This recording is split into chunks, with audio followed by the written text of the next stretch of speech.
नमस्कार, सत श्री अकाल, अस्सलाम वालेकुम। मैं हूं रविंदर सिंह और आप देख रहे हैं हमारा channel property updates property mall.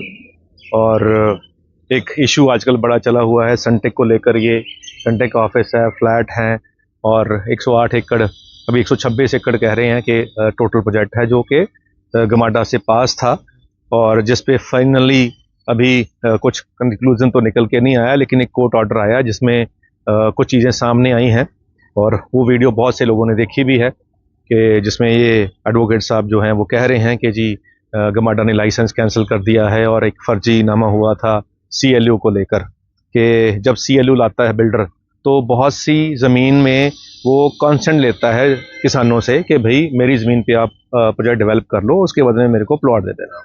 तो कॉन्सेंट लगती है। ज़मीन खरीदने के अलावा अगर आप कॉन्सेंट भी लगा देते हैं तो आपकी लैंड को पूरी माना जाता है। तो बहुत से बिल्डर जो हैं वो जितनी गमाडा की रिक्वायरमेंट है 25 एकड़ है या 100 एकड़ है, उसको पूरा करने के लिए कुछ ज़मीन खरीदते हैं, कुछ में वो कॉन्सेंट लगाते हैं। और कॉन्सेंट में कई बार जो कॉन्सेंट दी होती है वो पीछे हट जाते हैं, कॉन्सेंट विड्रॉ कर लेते हैं, तो फिर वो सारा सिस्टम ख़राब हो जाता है।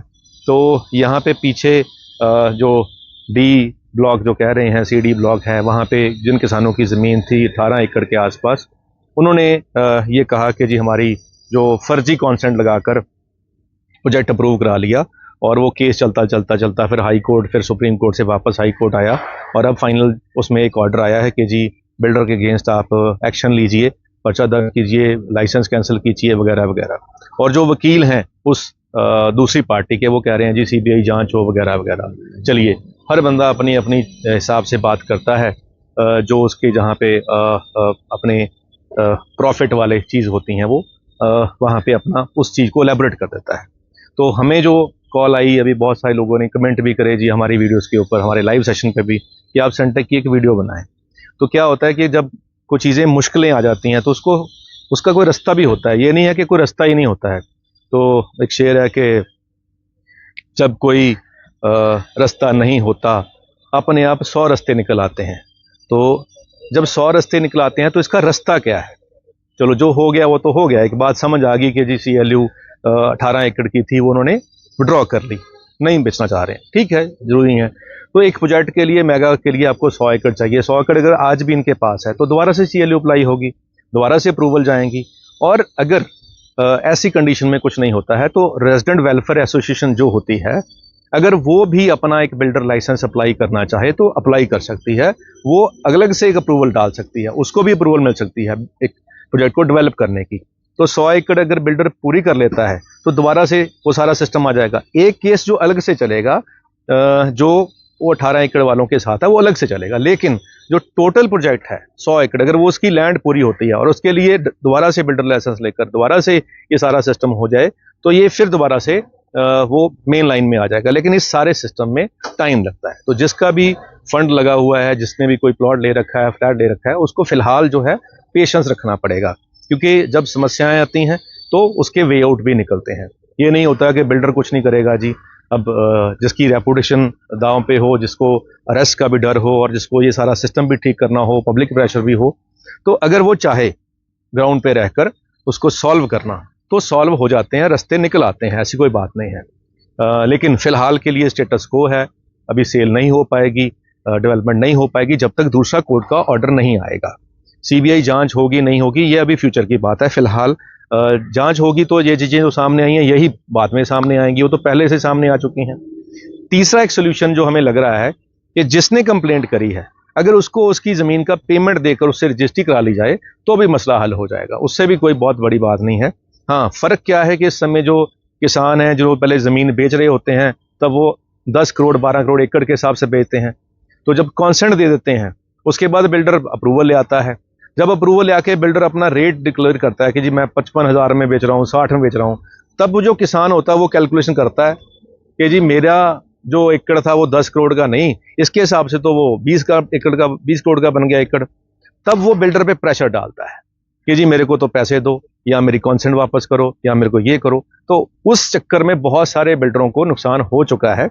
और जब वो कॉन्सेंट देने वाला मुकर जाए या वो उस हद पे आ जाए कि जी मैंने तंग ही करना है, तो फिर उसमें बिल्डर के पास कोई चारा नहीं रहता, या तो उसकी ज़मीन बाहर निकाले अपने सिस्टम से, उसकी जगह और जो ज़मीन है वो ऐड करके अपनी ज़मीन पूरी करे, या उसकी जो इच्छा है ज़्यादा पैसे की वो पूरी कर दो। तो इसी रोड के ऊपर ये सड़क जो है, जो कि PR 7 है, और ये बहुत देर तक अटकी रही। किस लिए अटकी रही? क्योंकि कंपनसेशन मांगी जा रही थी। किसान कह रहे थे कि हमें और पैसा दो जी, ये हमारी कमर्शियल लैंड बन गई है। लेकिन जो सरकार का कहना था कि जी सड़क बनने से पहले आपकी ज़मीन जो एग्रीकल्चर लैंड थी, कमर्शियल नहीं थी, ये सड़क बनने के बाद कमर्शियल आई है, तो आप हमसे कमर्शियल क्लेम नहीं कर सकते। तो फाइनली वो सारा कुछ होके अब ये सड़क भी चलनी शुरू हो चुकी है। तो ये जो समस्याएं हैं किसानों से बिल्डर की, ये चलती रहेंगी जब तक ये सारा सिस्टम है, ये प्रॉब्लमें चलती रहेंगी। तभी तो गमाडा ने कहा जी 100 एकड़ पूरा नहीं होता तो आप 25 एकड़ पूरा कर लो। तो 25 एकड़ में अब जो अफोर्डेबल हाउसिंग आ रही है, तो हालांकि ये 100 एकड़ का मेगा प्रोजेक्ट है, यहाँ 100 एकड़ चाहिए, लेकिन लैंड बिल्डर के पास ज़्यादा है, तो इसके कानूनी हल तो हैं। लेकिन अब कोई बंदा कहेगा कि ओवरनाइट हो जाएगा, तो रातों रात तो नहीं होगा। हाँ, इसको 2-4-6 महीने लग जाएंगे और थ्रू कोर्ट ही होगा सारा सिस्टम। और एज पर सेल्स वाले जो यहाँ बैठे हैं, दे आर कॉन्फिडेंट, वो तो कॉन्फिडेंस के साथ कह रहे हैं कि जी हम रिजॉल्व कर लेंगे। तो अगर रिजॉल्व कर लेंगे तो ये बहुत अच्छी बात है, और हम भी ये चाहते हैं कि रिजॉल्व हो जाए, और हर बंदा ही ये चाहता है, जिसका भी स्टेक पे पैसा लगा होता है वो चाहता है कि मसला हल हो जाए। अब मसला कोई बहुत बड़ा भी नहीं है, लेकिन अगर नहीं हल करना चाहें तो ये 2-4 साल 5 साल तक भी लड़ सकता है। अब तक जो कॉन्फिडेंस लग रहा है बिल्डर की तरफ से वो पॉजिटिव लग रहा है, क्योंकि बिल्कुल बढ़िया लोकेशन पे प्रोजेक्ट है, सामान बिका हुआ है, और वॉक इन लोग अपने आप आके यहाँ सामान ले रहे हैं। तो कोई बहुत एफर्ट नहीं लग रही है बिल्डर की, पैसे भी ठीक ठाक हैं, और आगे प्लॉट बेचे भी हुए हैं। वहाँ पे भी स्मॉल बिल्डर अपना फ्लैट बना के बेचने शुरू कर रहे हैं, तो वो भी बेचारे प्रेशर में आ जाएंगे जिन्होंने इनसे प्लॉट लेके आगे फ्लैट बनाने हैं। तो काफ़ी चीज़ें हैं। तो इतने ज़्यादा बंदे इन्वॉल्व अगर हो जाएंगे, तो अगर सब पे वो कहते हैं कि 20-20 हज़ार रुपये डाल लें तो जो कंपनसेशन है किसान की हो जाएगी, तो हल हो जाएगा, ऐसी कोई बात नहीं है। लेकिन जो इन्वेस्टर हैं वो पैनिक क्रिएट ना करें, वो आराम से बैठें। अगर पैनिक क्रिएट करके सारे एकदम प्रेशर डाल देंगे तो फिर बिल्डर के पास साइड पे होने के अलावा कोई रास्ता नहीं रह जाता। तो अगर सभी मिलके रहेंगे, मुश्किल घड़ी में सब मिलके रहेंगे और बैठ के इसका कानूनी हल निकालेंगे, तो हल निकल आएगा। तो ये अपडेट है, आगे फिर जो अपडेट आएगा फिर बता दिया करेंगे, क्योंकि हमारा चैनल प्रॉपर्टी अपडेट है, तो हमारा मतलब है अपडेट करना।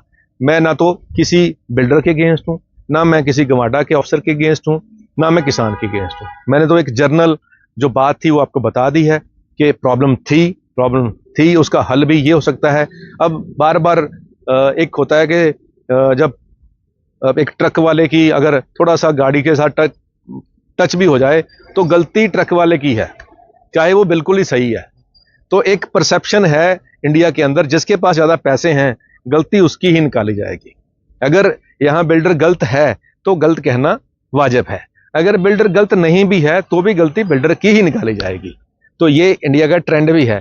तो मैं नहीं कह रहा कि बिल्डर सही है गलत है, लेकिन कई बार अगर हम जैसे एक और ब्रांड है GBP, उन्होंने भी इधर ही कुछ ज़मीन ली थी, तो उनका भी यहीं से पतन का कारण शुरू हुआ था। तो आज वो दुबई में बैठे हैं, तो जो इन्वेस्टर हैं वो फंसे हुए हैं। तो अगर बिल्डर ज़मीन पे रहेगा, मसले हल करनी चाहेगा तो हल हो जाते हैं। अगर बिल्डर यहाँ से दुबई जाके बैठ जाएगा तो कोई कुछ नहीं उखाड़ पाएगा। वो आराम से वहाँ बैठे हैं, उनका कोई कुछ नहीं उखाड़ पा रहा और लोग वहाँ परेशान हैं। तो हम तो यही उम्मीद करते हैं कि ये बिल्डर जो हैं ये ग्राउंड पे रहकर मसले को हल कर लें, या तो उन किसानों के साथ मसला हल कर लें, क्योंकि बहुत बड़ा मसला नहीं है, बहुत बड़ा नहीं है। ये जो मसला है कोई बहुत ज़्यादा बड़ा नहीं है, ये हल होने वाला है। क्योंकि इनके कोई बहुत ज़्यादा प्रोजेक्ट तो है नहीं GBP की तरह कि उन्होंने इतने पाँव पसारे थे, इन्होंने तो एक ही प्रोजेक्ट पे फोकस किया है। तो ये हो सकता है, लेकिन अगर ये बिल्डर करना चाहे तो अभी जो सेल वालों के साथ बात हुई है पॉजिटिव दिख रहे हैं। हम तो यही चाहते हैं कि ये पॉजिटिवली हल हो जाए। उम्मीद करते हैं वीडियो आपके काम की होगी। आज के लिए इतना ही, मिलते हैं अगली बार एक नई वीडियो में एक नई जानकारी के साथ। धन्यवाद।